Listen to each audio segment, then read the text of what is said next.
Thank you so much for clicking on my video, and if you're returning, welcome back to my channel. Today we are continuing our breakdown of Spare, the autobiography by Prince Harry, the Duke of Sussex.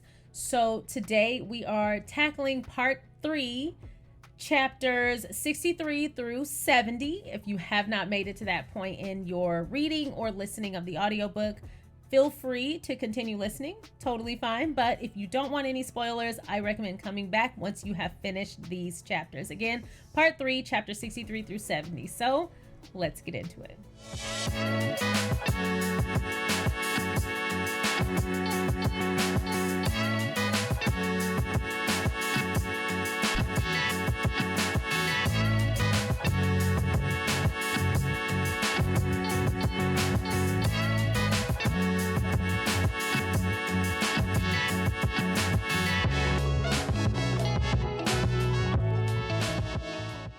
Once again, thank you so much for clicking on my video. If you have not already, feel free to go ahead and like this video, subscribe to my channel, and turn on that notification bell. I want to say a big hello to all of the subscribers, viewers, anyone who interacts with the channel, as well as my members on Patreon, as well as on YouTube. And I'm going to curtsy to the royal court. Thank you so much for supporting the channel and all that you do. So today we are digging into chapters 63 through chapter 70. Now, this is an excellent excerpt. This is post-wedding and post the beginning of the drama. And this is when Harry is at the point where he is ready to fight back. He has had it. He has been getting the runaround from the palace. He's been doing all he can to not only protect Meghan, but himself and his soon-to-be-born new child. The abuse has become so bad that it's at the point where we know Meghan was having ideations of unaliving herself. And so he's had it. The Mail Online has just published Meghan's letter to her dad, and it is just like they continue to ramp up. And so now we meet them here. And this is when Meghan is gone and William decides to have a conversation with Harry. They are still having issues with their joint offices, and we now catch up with where things stand. So again, we're at part 3, chapters 63 through 70. Let's jump in. William calls a meeting with Prince Harry. And at this meeting, we have a whole video about it, but I'll just quickly go through it here so you don't have to click out and come back. At this meeting, William is parroting the press narratives about Meghan being a Duchess difficult and just all these problems. He's not really looking at the realistic portrayal of what's going on. He also shares this staff, and instead of acknowledging that we are severely understaffed and severely overworked, he looks at it as we added Meghan and all hell broke loose. He's not looking at the fact that when we add a new person for the staff to support, we need to now add staff to carry the workload. In addition to that, they couldn't have anticipated how big Meghan's reception would be, both positive and negative. People absolutely loved Meghan and sent her stuff all the time, corresponded with her all the time. And then there were people who were incensed by the very false press narratives that Meghan was all these terrible things. And they're also sending their own correspondence and threats and things like that. And the staff is just not prepared to handle that. And they're all overworked. Despite Meghan's best efforts to create an incredible work environment, giving them freebies, buying them pizza, making sure that she never spoke a kind word to or about anyone, it was futile because the choice was made that Meghan was the angry black woman. And that's just truly what it is. Yes, Meghan is biracial, but her mother is black, and she was seen as a angry black woman and approached with a "who do you think you are" type of attitude. And now the result of that is William not using his common sense. I'm not sure he possesses it, so I'm going to cut him some slack. He might not have it to give, but that's why you shouldn't be in charge until you have it. And he approaches Harry about the situation while Meghan is away. He begins parroting this press narrative, these lies. Harry is shocked because, yes, he expected much better from his brother. He knows his brother understands what it's like to be a royal, to introduce their new spouse to this environment, into this whole world, and how they have a snake who is just running things and going unchecked, whose behavior is completely unchecked. And she is truly creating a hostile environment for both Harry and William, but also their wives. Yet William he comes at Harry. So he's trying to diffuse it, this entire conversation. He's trying to diffuse it. William is just very angry. There were zero pleasantries. He came in and was on one. And Harry acknowledges that William doesn't seem to see Meghan as a sister-in-law or someone that needs or deserves his help. He's somewhat trying to get not only Meghan to bow down and obey, but that's his expectation of Harry as well. Becoming very apparent to Harry that William doesn't see her as a sister-in-law, thus he is not extending this protection that Harry extended to Kate. He's not even offering to help her or help her get adjusted. He's simply coming down on both her and Harry and demanding that Harry do something about it. This problem didn't start here, first of all. People don't act like that out of nowhere. This is a slow build. We already got the finger in the face. That should have been the end of those kind of interactions. So William is trying to lay down the law. He wasn't being rational at all. And he feels aggrieved that Harry wasn't simply obedient. Like, these are not words you apply to human beings, not even children. Obedient? Obedient? That's just not rational. These are humans, not animals. And so at this point, William is not listening to Harry. He begins calling Harry lots of names. Harry leaves the room, makes his brother a glass of water, and is like, here, have a glass of water, and please just calm down. His brother refused, puts the glass of water down. It's then that he exclaims to Harry, I'm just trying to help you. And Harry is like, is that what this is? Is this what you call help? And that's when William grabs Harry by the shirt, breaks his necklace, and throws him to the floor.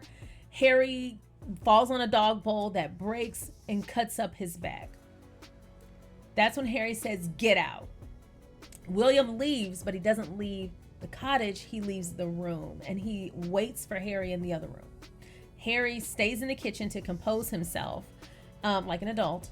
And it's then that William comes back sorrowful and apologizes and explains that, well, first of all, I didn't even say the part where he pushed Harry down. He's like, hit me back, hit me back. And Harry is like, no, I'm not going to hit you back. This is not how adults behave. And it's clear that one of them has grown up and the other one has not. And so Harry tells him to get out. William leaves the room, but he doesn't leave the cottage. That's when Harry is kind of like composing himself in the kitchen, and William comes back sorrowful and apologizes for his conduct. He leaves, and Harry walks him out, and it's then that he turns around and says, Meg doesn't need to know anything about this. You know what? It's something so weird to me. Maybe this is a me thing, but after you just talk shit about me, don't call me by a nickname. We no longer know each other like that. Call me Megan. As a matter of fact, call me the Duchess of Sussex, because anyway. And so he calls his therapist. Harry calls his therapist, and he agrees not to tell Meghan. So he's talking to his therapist, who helps him work through this moment. He describes what that process is like of him retelling the story over and over and over to his therapist.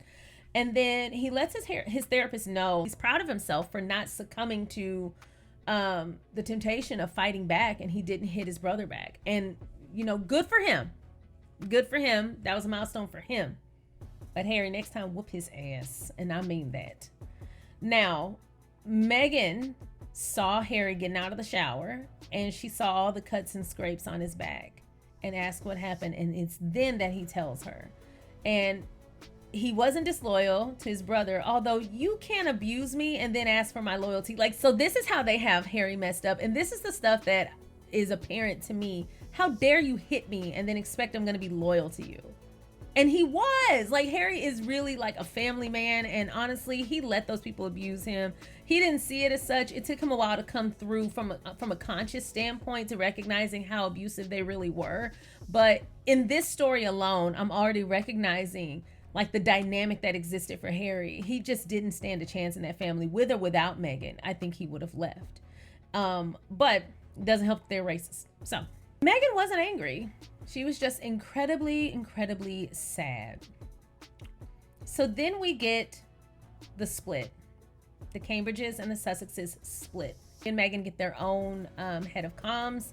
And the family is silent, both publicly and privately. They don't even acknowledge this split. They don't give an opinion. They don't offer remediation, like just nothing.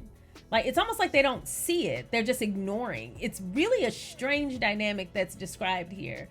And it's now that Harry is starting to wonder, like, the belief that he has is that publicly his family's not going to speak, but privately they understand what's going on and they're siding with Harry and Meghan against the press.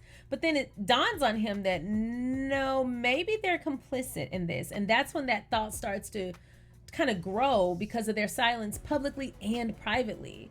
And he acknowledges, by ignoring me, by ignoring this issue, you are complicit, because you could very well kill this, not only these narratives, but you could create an environment where I don't have to suffer. They really should have stood up for one another. And as a family, I'm surprised that they didn't, but I'm not surprised now that I know. He questions if the monarchy is even a true constitutional monarchy or a real family. And the reason for that is because he's always understood the monarchy to be about uniting, not dividing. Yet this is creating more of a divide, especially amongst, the people, not just the family.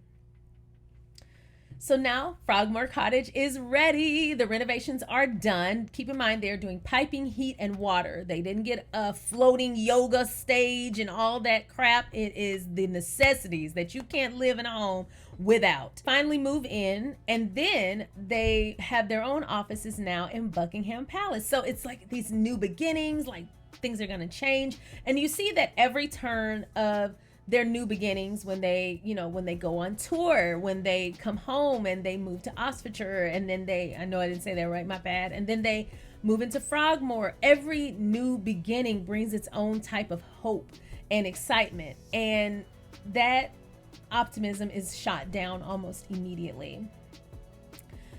Now, their new head of comms, Sarah, has been given instructions to completely nix the royal rota. So William comes back around with drama again. Lil Willie got problems more than anybody I know. It's crazy because you would think he was the one getting lambasted publicly, but I digress. Now, William calls up Harry, and Harry goes into the garden and puts him on speaker to have this phone call. It's then that he vents to Harry about Charles and Camilla constantly planting stories to give themselves a positive spin, William and Kate's expense. And William is like, we give them an inch and they take a mile. And they don't necessarily blame just Charles and Camilla. It's their staff. They have a gung-ho member of staff on their comms team. And this person has been doing this sort of thing for a very long time.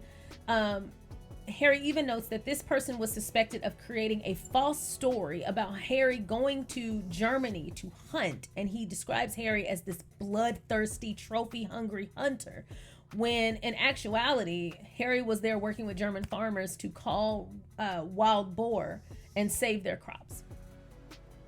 So there's that. And so he recognizes that story was likely to be an even swap with the press in order to gain more access to Charles, but to also kill the story of Camilla's son, who'd been running around London, and there's a whole bunch of rumors of his goings on. Again, Harry handles these things in such a classy manner, because I would have been like, he was said to have done this, this, and this, and I saw him do it myself. But, Harry is a class act. William had already confronted Charles about this before, and Harry acknowledges that he was there for support, and he walks us through that.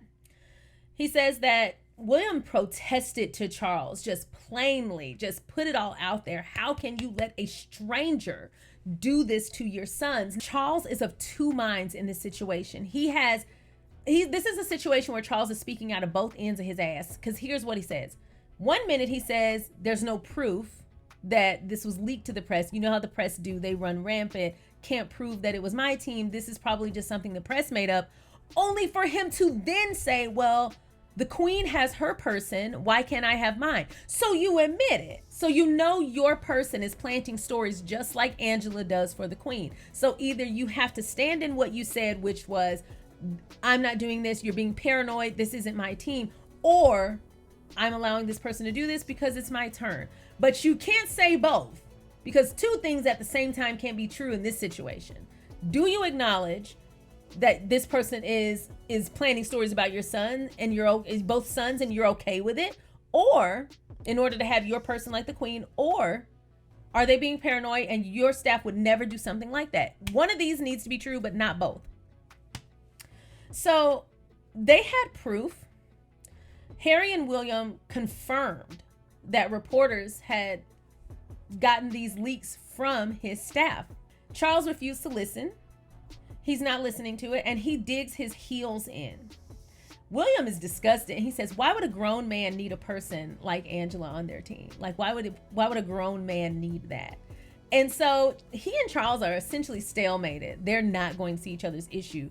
The thing is, Charles is not stupid in this manner. He knows better. He's admitting it without admitting it. And he know damn well his team was part of it. The fact that he wants good press that bad and he needs that kind of validation over the love and the safety of his sons and their wives is crazy to me. That is not a father. That's a monster. Charles the Cruel. Harry used this conversation with William while he's out in the garden and recollecting about this event to bring up how you did the same thing to Meghan.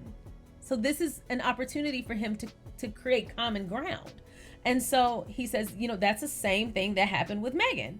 William turns the tables on Harry. Now, Harry doesn't remember what William said in this moment. He just remembers the full gamut of all his rage towards Charles now being redirected at Harry. And he's screaming at him so loud that he's louder than a jet flying overhead. And when he took him off speaker, Meghan could hear him some distance away still yelling from a distance off speakerphone. There's no dealing with a person like that. That kind of a person can't be rational.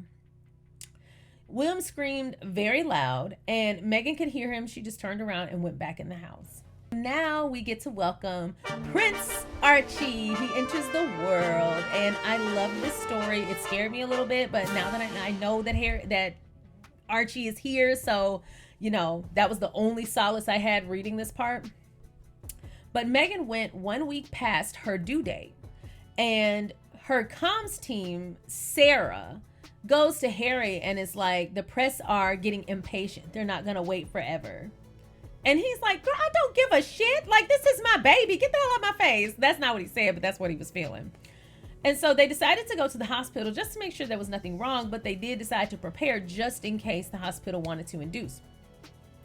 Harry was so nervous at the hospital that his bodyguards brought him some Mando's chicken, and there was some laughing gas in a canister next to the bed where Meghan was, but she was bouncing on a ball trying to induce labor, that Harry started to take some of the laughing gas, and eventually he took it all. Now, this is my favorite part of going to the dentist is I have very sensitive teeth. I always have. From the time I had braces, I've always just had very sensitive teeth. Even teeth cleanings hurt me. There's nothing wrong with my teeth or gums. I've gone to multiple dentists and they're just like, you sensitive girl. And I have to get laughing gas to get teeth cleanings as well as any other work that needs to be done. Like, unless you're taking a mold, anything beyond that, if you have to touch metal on my teeth, I'm gonna have a meltdown. So I have to get laughing gas, and it's my favorite part of going to the dentist. The tone in the room, because they did decide to induce. And so he pulls out candles, the same ones he used to propose to Meghan. He dims the lights, he plays soft music. Meghan climbs into the bath, and they're preparing for birth. Now, here's the thing. Out of all of this, they also erected a photo of Princess Diana. And out of all of this, Meghan was in so much pain, she needed an epidural. It didn't take the first time, so the doctor had to come back and give her another one. And she's still trying to stay calm.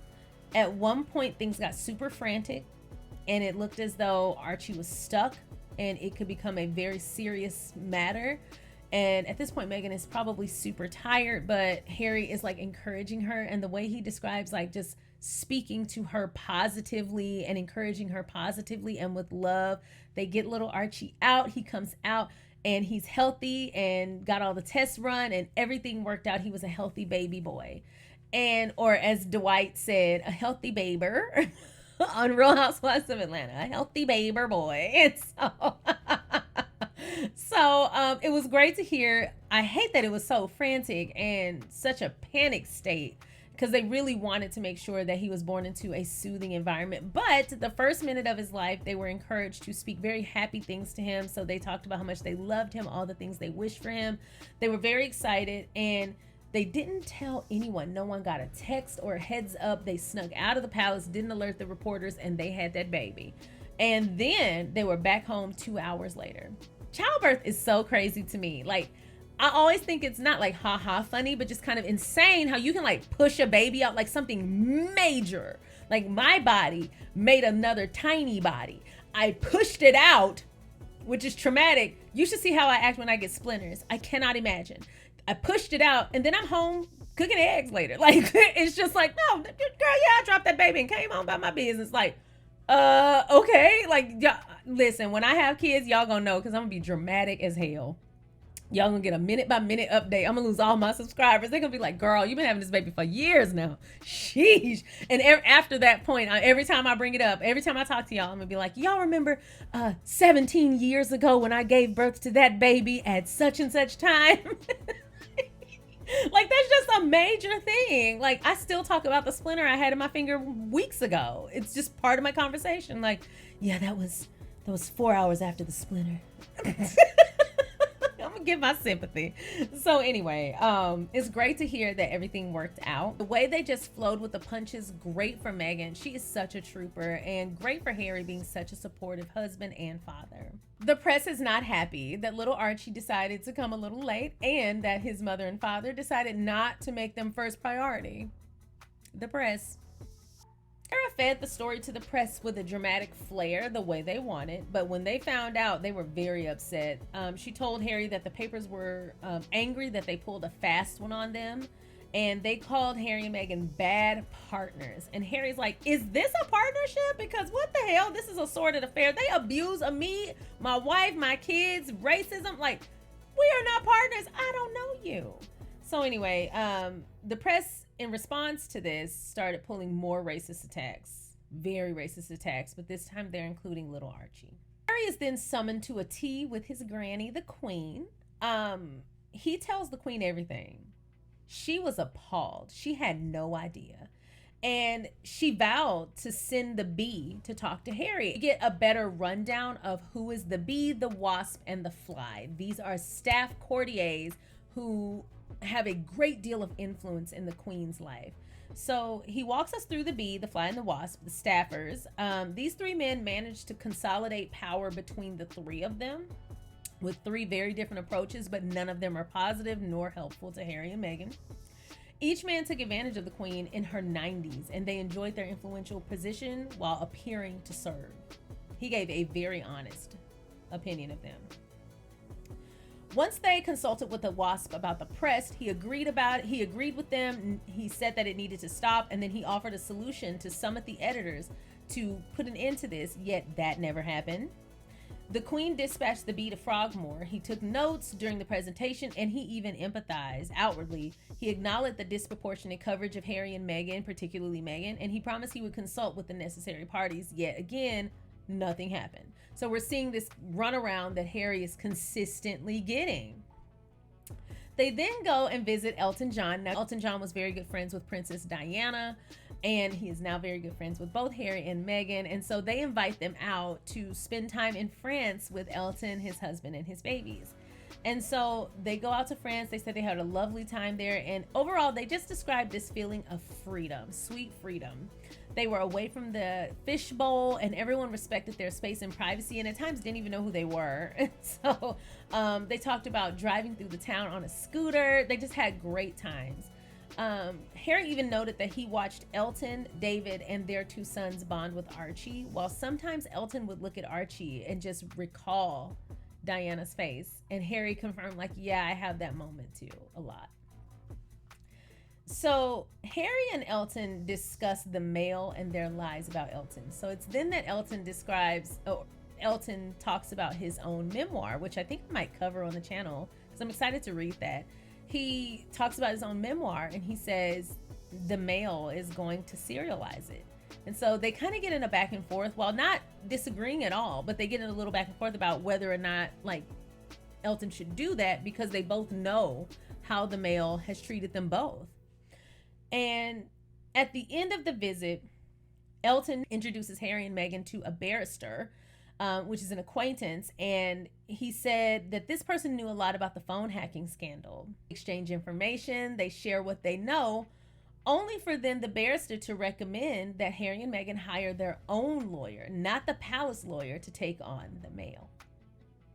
He realized at that point, Harry realized at that point how conditioned he was not to fight back. He always just put all his faith into the royal family, despite them showing that they couldn't handle that and that they didn't deserve that, nor would they ever protect him or his family. And it was time he did something about it. And he just realized like the extent of his conditioning, and it's like a bulb switched on. We now get Harry going to South Africa. Harry and Meghan go to South Africa on a tour with little Archie. They had an amazing time in South Africa. Harry describes this as the entire country falling in love with his wife. And yes, the stills and the videos from that trip are amazing. I've talked about it at length on this channel, and I will continue to talk about it because there were so many things about that trip that were just so noteworthy and beautiful and just perfect. So perfect. They announced while there that they were suing 3 out of the 4 British tabloids over disgraceful conduct and long-standing practice of phone hacking. He called the Queen and Charles via phone long beforehand to let them know, and he let William know. He also told the Bee beforehand, as well as provided a pre-written statement and phone numbers to give the press who inquired about this lawsuit. The Bee wished them luck, only for him to turn his ass around later, as well as the Wasp, and say they didn't know anything about it beforehand. They continued to sell Harry up the river. Many friends encouraged Harry not to sue, and this is where some of their friendship starts to break down because Harry is no longer allowing the press to run his life or abuse his wife. And they try to appeal to Harry that now you're getting good press. Why on earth would you sue them now? And Harry's like, it's not about the good press. Maybe I'm coming off self-righteous or whatever, but it's not about the good press. It's the fact that they shouldn't be allowed to abuse, and we have to be able to hold them accountable. It truly feels like he's hitting his head up against a wall of a whole bunch of people with Stockholm Syndrome. They're just like, the press should be able to abuse us. It's not a problem. It's okay. It's almost like they feel like because of their privilege, this is just the price they pay. And I can see you feeling that way, but at the end of the day, you shouldn't be getting abused no matter what. Harry and Meghan and little Archie returned from South Africa, only for Harry to get summoned to Buckingham Palace. He describes the summons as less of a, come on over for lunch, son, we want to see you, and more of a, get your ass over here. You done had your ass in South Africa showing out. Get your ass over here right now. And you know what, Harry, sometimes even as adults, we all have that phone call we got to make. I've said a few things on my channel before what got me a little phone call. I've had to pay my dues, so it happens. However, he goes expecting the Queen and Charles, and he sees not only the Queen, not only Charles, but the Bee, the Wasp, and the Fly. Everybody here. And he expected this to be a family lunch. He got caught completely off guard. He didn't have Meghan with him, and all of them confronted him at once. That's overwhelming. That's overwhelming. Sometimes you just gotta throw bows. You just gotta clear out the room a little bit. Just talk to the Queen.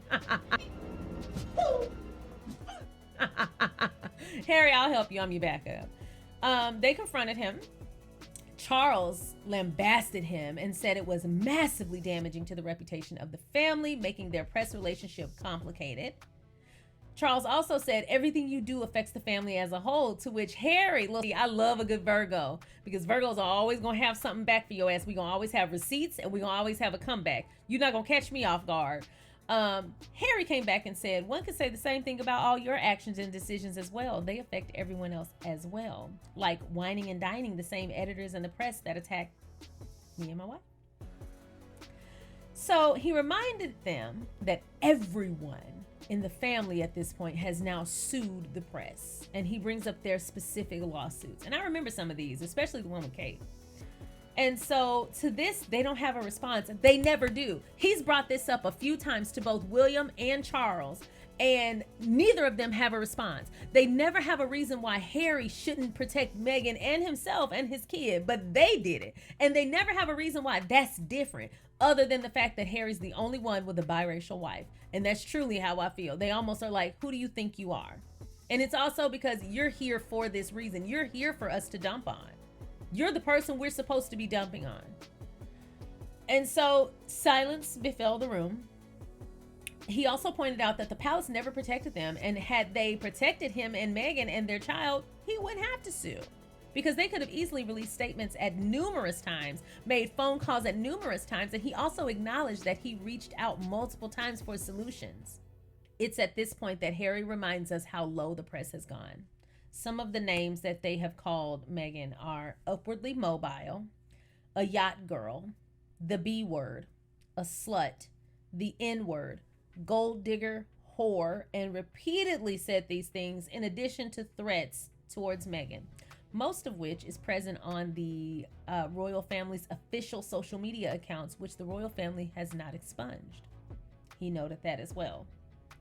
But they remove other comments, just not that one, about her. Meanwhile, the royal family stayed silent.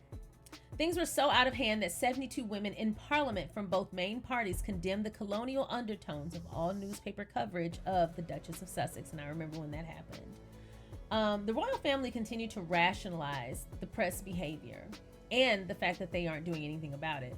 But Harry continued. Analysts found that this behavior from the press was atypical and had no historical precedent.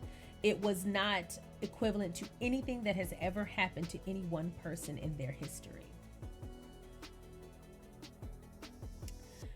Harry also noted that societal effects were culminating in valid threats and attempts on them. Someone sent them white powder as well as a very nasty letter. Harry exclaimed that his team was under-resourced and told his granny how the bee and the wasp hadn't helped despite his pleas, to which they both lied. And so that is the end of chapter 70. What did you think of this part so far? I wanted to consolidate this into its own video. And the reason is I just felt like this is when things went from bad to worse. And despite it all, one of the things that I noted the most about this segment of the book is that Harry and Meghan maintain their optimism. They continue to be in love and continue to fall deeper in love. They continue to plan their family. They continue to work within the inner ranks of the royal family and the firm to make sure they're doing things decently and in order and just trying to work through the chain of command. We see them try to help or try to fix this through the pre-existing processes and procedures. It's the fact that the palace and the firm won't budge. It's like they're trying to get through it through the current system. They're not trying to rage against the machine. They're trying to work through it in the pre-existing systems and processes and procedures, and no one is hearing their pleas. No one is willing to do anything. Multiple times, the Queen's staff or the courtiers, the bee, the wasp, and the fly, have opportunities to help Harry and Meghan. They even recommend suggestions. They even promise and agree that they're going to take action, only for them to not do a damn thing. And that's terrible. Even the presence of young Archie doesn't encourage. Hi everybody, just cutting in here really quick just to let you know that my podcast Sweet Discernment is back. It's available on iTunes, Spotify, and Anchor. Don't forget to check it out. It is my podcast and I hope you enjoy. Now back to your regularly scheduled programming. Bye. Doesn't encourage them to do anything about it. Nothing about Harry or his family or his life in general seems worthy of a response. And this is where I've mentioned in videos before how there's this slow peeling back of the layers of Harry just becoming more and more conscious of how his family is really not on his side. And I think this is more evident in this segment of the book, where he's steadily going through the powers that be, going through the operations as he sees fit, working up the chain of command at every level, talking to people, being rational, dealing with irrational behavior, also that he can have a positive end result, only for them to tell him, get over it and let your wife get abused. Why are you still in here talking to me? That is very sad, but I hope that confirms to people who have judged Harry for taking this route, for leaving his family and leaving the firm, for speaking out about his experience, and for just forging his own path with his family, with his equally participating wife. You would think that people would now have an understanding of Harry did all he could. Not just Harry, but Meghan. Meghan withstood the most. Harry was an active participant, but Meghan had to deal with the lack of response from the palace because it was all hitting her. It's one thing to not be able to get leeway when protecting yourself. It's another thing to essentially have to stand idly by being attacked left and right while you wait for someone to get headway on your behalf, because those doors are closed to you. And we continue to see them slowly edge her out of the decision making, out of those rooms, those closed door meetings. They're always inviting just Harry. And it isn't, at first, it's not apparent why that could be. Maybe it's because he's the one that's the blood relative, and maybe that's just how they do things. But I personally don't think they feel she has a say. I personally don't think they feel that she deserves or is worthy of having that kind of conversation with them. Or it seems like the queen is the only person who treats her with dignity. The queen called Meghan regarding her father, not Harry. The queen called Meghan and came up with a resolution with Meghan. She's the only one that treats Meghan like an equally participating person, like an adult, and gives Meghan the ability to act on her own behalf, you know, obviously in unison with her husband. Everyone else is talking directly to Harry and saying very foul things about Meghan, at least up until this point in the book. And so I just, you know, in this whole section, I just consistently think about Meghan's patience and the love she has to have for this man to deal with this. No, in no way, shape, or form is this caused by Harry. None of this is Harry's fault, which is probably part of the frustration for him. Like, I am myself. I'm doing everything I'm supposed to do as a husband and a father and a man, and the people around me might cost me my marriage. I can't stop my family and their friends from abusing my wife. After bringing her into this situation, I can almost guarantee there was a certain level of guilt he felt for being like, I'm the cause of her experience because I brought her here. And see, that's what abusers want you to feel. They always want the scapegoat to feel like in some way they brought this on themselves. It's the same thing as don't make me hit you, that narrative. Why did you make me do that to you? Why did you make me harm you? Abusers will manipulate you into feeling like if you keep me happy, you won't get abused. This is all in your control. You're in control. If I'm not happy, I have to abuse you. If you keep me happy, you get exactly what you want. And that is not right. Too many people are fooled by that narrative. And it's very sad. And to be fair, that's how the royal family treated Harry. You know, if you just play the game, you'll be fine. You're doing this to yourself. You're playing hardball with them, not the other way around. And the fact that the press even referred to Harry as a partner tells me how they treat the other families in the royal group and the other groups in the royal family with Will and Kay and Charles and Camilla. They know how they treat them. Those are partners. And I guarantee you, each and every last one of them was selling stories about Meghan and Harry because at the end of the day, they now have an understanding that telling Camilla is telling the press. Why would you be talking to Harry about any damn thing at this point? Why aren't you guys, especially the Queen, which I would love more depth on that, talk to Camilla. Stop selling stories or you're out. Like if you're gonna kick somebody out, kick out Camilla. Everybody hates Camilla, but everybody's afraid of her because Charles is standing by her 10 toes down. I'm sorry, there is nothing, absolutely nothing more important than the love of your kids. I'm sorry, I don't care what nobody say. You brought those kids into this world. And the fact that you are letting someone abuse them is shocking to me. It's shocking. And I got a comment not too long ago of someone basically like, let me break down the history of Charles and Camilla for you. First of all, I didn't ask you, and I already know the history of Charles and Camilla. You might not know everything I know, but I might not share everything I know, but that don't mean I don't know it. It means I don't share because I'm not going to give them any type of humanity because their union was founded in some inhumane shit. They have been up to nonsense for a long time. So to think that you can tell me anything about Charles and Camilla that's going to make me empathize with them is wrong. I might not share everything I know on this platform, but trust me, I know about their union. And that's exactly why I avoid talking about those cackling scarecrows. I don't deal with them. You're not going to make me empathize with them. Not at all. I don't feel bad for them, what they went through when they first got together. None of that shit. None of it resonates with me. Because here's the thing. You did not have to intentionally try and ruin a young woman's life twice. And then, only then, to try and ruin your son's life. Both your sons, in order to get positive press. See, Charles needs external validation way too damn much, and it's leaving him susceptible to making poor decisions. He cannot make sound decisions because he's too susceptible to external validation. A leader is not that. That is not a leader. And so when I saw that comment, someone left me a long comment. Let me tell you about Charles and Camilla's history. First of all, you assumed I didn't know. So let me answer you here. I don't share everything I know on my platform. I'm a 35-year-old woman who has had 35 years of acquiring information. I'm here for entertainment and fun. I am not going to sit on here and give y'all a whole ass external history lesson. I'm just not. I assume you know. And if you don't know, I assume if I don't fill in the gaps, you'll look it up.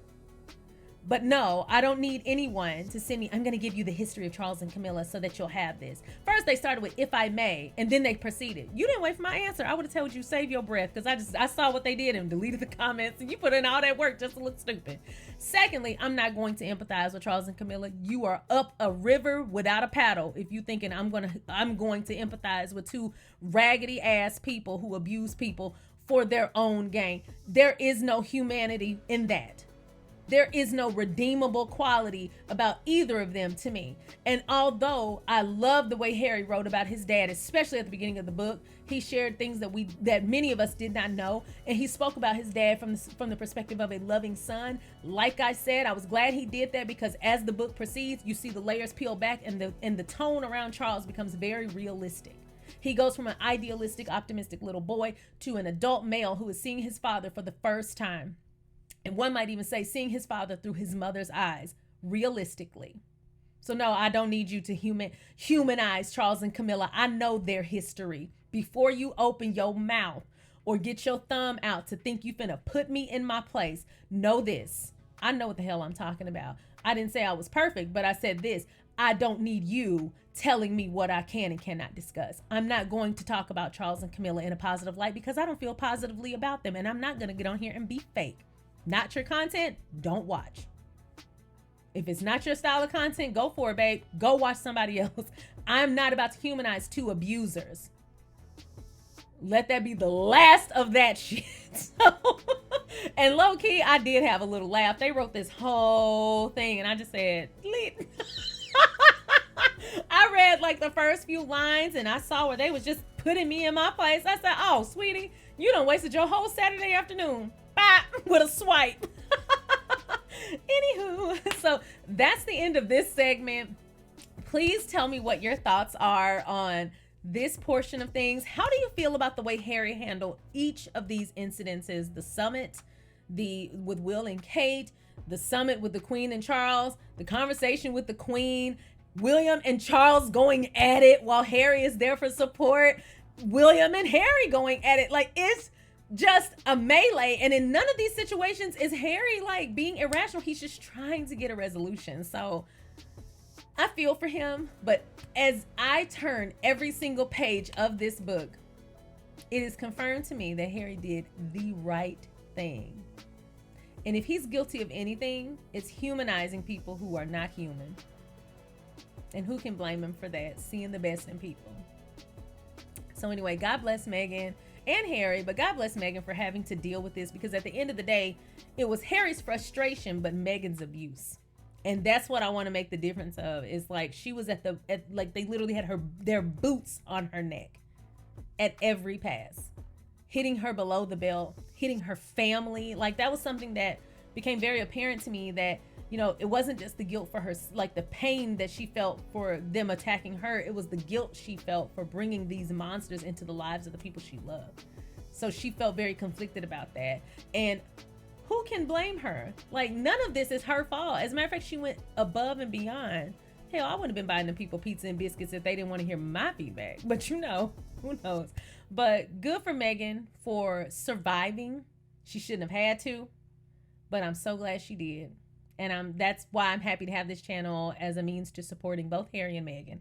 And no, I will not empathize with Charles and Camilla. So you can keep your little stories. So anyway, oh, let me tell you about Charles and Camilla. Girl, you don't know how much time you wasted. So anyway, thank you so much for watching. If you have not already, feel free to go ahead and like this video, subscribe to my channel, and turn on that notification bell. If you are interested, go ahead and click that join button here, or head on over to Patreon and click that join button there. Thank you so much for supporting and watching, and I will see you next time. Bye.